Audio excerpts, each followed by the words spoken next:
कौन सा क्रॉप लगाना चाहिए इसका मार्गदर्शन भी गांव के सरपंचों को करना पड़ेगा। इस बार हमारे देश में 280 लाख टन चावल गोडाउन में पड़ा है 3 साल से, और चावल अब ज्यादा रहेगा तो सड़ सकता है। क्या आज हमारे देश में चावल इतना ज्यादा है कि पूरे वर्ल्ड को हम चावल दे सकते हैं? वी आर चावल सरप्लस।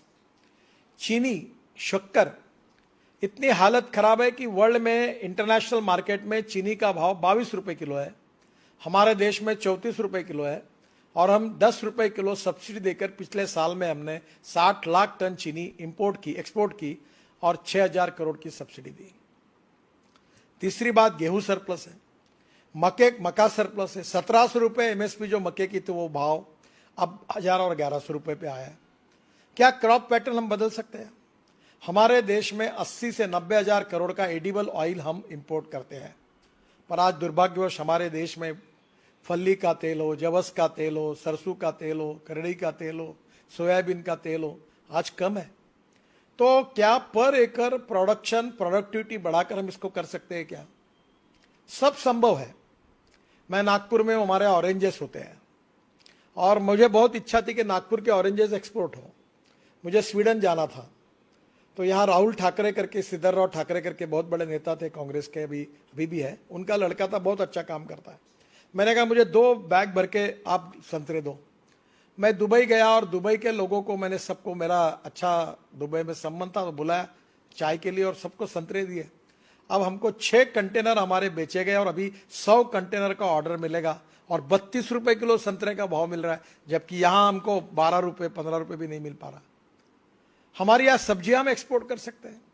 हमारे यहाँ क्रॉप पैटर्न को बदलना, और ये बात बहुत महत्वपूर्ण है, और विश्वनाथ कराड़ जी को मैं अनुरोध करूंगा कि आप थोड़ा सा, जैसे ये विश्व शांति और ये सब बातें फिलोसॉफी की बिल्कुल सही है, पर हमारे गांव में किसान आत्महत्या कर रहे। विश्वनाथ जी, क्या हम किसानों को सुधार सकते हैं? तो मेरा दावा है कि जब तक किसान पेट्रोल डीजल नहीं उगाएगा तब तक किसान सुखी नहीं होगा। हमने इथेनॉल लाया, जो गन्ने के जूस से इथेनॉल बनता है, गन्ने मोलाइसिस से बनता है। अभी तो हमने शुगर के बजाय इथेनॉल में कन्वर्शन किया। 1600 करोड़ लीटर हमको इथेनॉल चाहिए, अभी हम 550 करोड़ तक ही पहुंचे हैं। और अभी पूना के प्राज वालों ने और रिसर्च किया कि डीजल में 10% डालेंगे तो और लगेगा। और मैंने और तय ये किया है कि ट्रांसपोर्ट मंत्री होने के नाते इथेनॉल पर चलने वाली बजाज ने बाइक तैयार की है, टीवीएस ने तैयार की है, वो भी लॉन्च कर दी है। क्या हमारे गांव का जवान लड़का अपने गांव में चावल से, मक्के से, गन्ने से तैयार हुए फ्यूल पर अपनी गाड़ी, अपनी स्कूटर अगर चलाएगा तो इंडियन ऑयल और भारत पेट्रोलियम के पंपों की कोई जरूरत नहीं है। मैं कोई इंडियन ऑयल और भारत पेट्रोलियम के विरोध में नहीं हूं, पर 8 लाख करोड़ का हम इंपोर्ट कर रहे हैं और प्रदूषण बढ़ा रहे हैं। उसके बजाय हम किसानों ने तैयार किए हुए ईंधन पे जाएंगे। तो मेरी एक ही सुझाव है कि diversification of agriculture towards energy and power sector, यह विषय विश्वनाथ जी हमें लोगों को जगाने के लिए बहुत आवश्यक है। ये अगर होगा, और इसमें काफी काम हुआ है, हवाई जहाज का ईंधन भी किसान तैयार कर सकते हैं, किसान बिजली भी तैयार कर सकता है, किसान मोटर, कार, बस, ट्रक चल सकती है, और ये सब सिद्ध हुआ है। मैं ट्रांसपोर्ट मंत्री हूं, मैं आपको इसकी सब जानकारी दूंगा। तो गांव इससे भी समृद्ध और संपन्न बनेंगे। और सबसे इंपॉर्टेंट चीज है कि गांव में अच्छी शिक्षा मिलनी चाहिए। हेल्थ सर्विसेज के बारे में कल ही मेरे बहुत दुखद घटना हुई। ताड़ोबा में एक परिवार गया था, गाड़ी उलट गई, लड़की भी मर गई, जवान लड़का भी मर गया। और दुर्भाग्य यह है कि ये जो मर गया इसका कारण रोड में एक ब्रिज था, उसको कटड़े नहीं बने थे।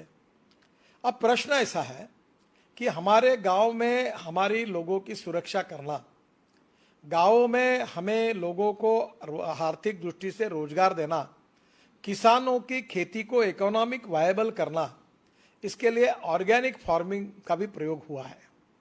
अभी हमारे गांव में जो कचरा, आप एक अच्छी बात है, जैसे आपने लोगों के बारे में कहा, मैं सभी सरपंचों को अनुरोध करूंगा कि मेरे खुद के घर में अनुभव आया था कि मेरे यहाँ जानवर मर गए, मुझे प्रोडक्शन अच्छा नहीं मिलता था। तो ये जो गायकवाड़ है, बीबीजी वाले पूना में, ये एक बार आए, उन्होंने मुझे कहा कि आप पानी टेस्ट करो। तो उनके साइंटिस्ट है और मेरे कुएं का पानी टेस्ट किया तो ध्यान में आया कि उसमें बहुत हार्ड वाटर है। फिर मैंने सॉफ्टनर लगाया और जमीन को भी सॉइल हेल्थ कार्ड और पानी का टेस्टिंग हर किसान ने करना चाहिए। इसमें हम लोग सरपंच ने जिम्मेदारी लेनी चाहिए कि मेरे गांव में एक भी किसान ऐसा नहीं रहेगा जिसका सॉइल हेल्थ कार्ड होगा और पानी टेस्टिंग होगा। अगर ये दो बातें की तो हमारा उत्पादन बढ़ जाएगा। और इसलिए ये दो बातें करने के बाद आपके जमीन में एनपीपी में नाइट्रोजन, फास्फोरस, पोटेश में क्या कम ज्यादा है वो खाद डालिए। जो आता वो खाद केमिकल फर्टिलाइजर डालता है। अभी ये प्रयोग हुआ कि जिनके खेत में ऑर्गेनिक कार्बन 0.80 के ऊपर है उनको 100 टन गन्ना हुआ, और जिनके खेत में ऑर्गेनिक कार्बन जो है ये 0.20, 0.25, 30 से 40 टन, 25 टन गन्ना हुआ। ऑर्गेनिक कार्बन इंपॉर्टेंट है, और ऑर्गेनिक कार्बन जो आता है वो बायो फर्टिलाइजर से आता है, सेंद्रीय खतों से आता है। हम जैसे गांव का पानी गांव में, घर का पानी घर में, खेत का पानी खेत में कह रहे, वैसे गांव का जितना कचरा है, चाहे वो गन्ने का पाचट हो, चाहे वो ज्वारी का हो, चाहे गेहूं का हो, वो गांव में ही हम अपने खेत में ही कंपोस्ट खत तैयार करें और उसको हम ऑर्गेनिक, इससे अभी मैं बालों से अमीनो एसिड बनाता हूं, और अमीनो एसिड प्लांट बूस्टर है, तो वो तिरुपति से बाल लाके मैं बनाता हूं, मैं बहुत प्रयोग करता हूं। तो कभी कभी एक बार आगे बार राहुल जी, ऑर्गेनिक फार्मिंग और successful agriculture creating more employment potential in the rural area, particularly गांव में क्या हो सकता है इसका अध्ययन करिए। अभी जैसा मैं खादी ग्रामोद्योग का मंत्री हूं, हनी, अभी मनोज जी वहां है, हाई एटीट्यूड के हनी की कीमत 6,000 रुपए किलो है, और खादी ग्रामोद्योग से हम हनी के लिए पेटियां दे रहे हैं, और जहां हनी इकट्ठा होता है वो क्रॉप का प्रोडक्शन 25% बढ़ता है। अब कितना हनी हम इकट्ठा कर सकते हैं? इसलिए गांव में सोलर चरखा, अब ये वर्धा में हुआ है कि सोलर चरखे पर सूत निकालकर उससे साड़ी और कपड़े इतने सुंदर बने, पूरी तरह से उससे रोजगार मिल सकता है। इसी केवल गांव में रोजगार, ये विलेज इंडस्ट्री का टर्नओवर जिसका मैं मंत्री हूं 80,000 करोड़ है, और इस साल अमेजॉन ने 70,000 करोड़ का एमएसएमई और विलेज इंडस्ट्री के आइटम्स को एक्सपोर्ट किया है। क्या हमारे गांव में तैयार किए हुए आइटम्स एक्सपोर्ट कर सकते हैं? ये छोटे छोटे लकड़ी के खेल बनते हैं, वो खिलौने बनते हैं।